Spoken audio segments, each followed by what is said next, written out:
Welcome into this week's 2-minute drill with head coach Frank Monica. Coach, this week I want to ask you, how would you go about implementing New England's block-style field goal attempt into your own special teams? Start that clock.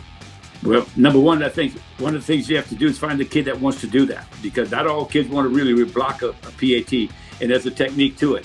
The get off time and the timing of it must really be practiced an awful lot. Remember, the NFL is a copycat league.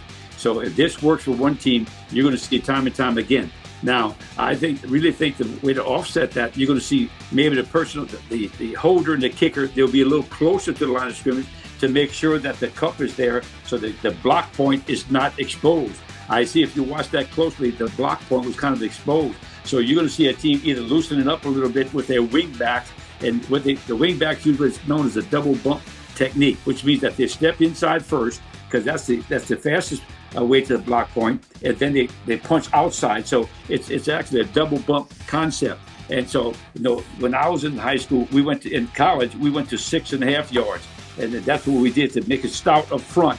But we made sure that they went around the rim. Now they'll get around the rim, but that's important. But I can see that happening. So if a team's get off time is slow, a get off time should be somewhere around 1.2.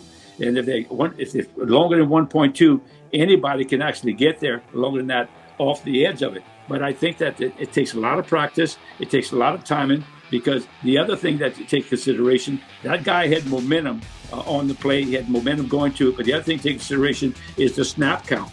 The snap count must be non-rhythmic.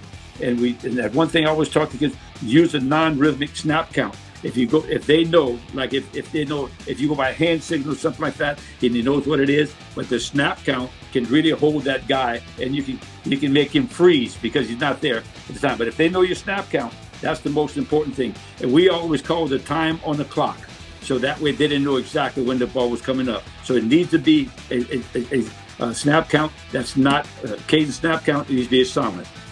And Coach is right on time, and that'll do it for us in this 2-minute drill. Remember, every Wednesday night at 7 o'clock, a new episode drops.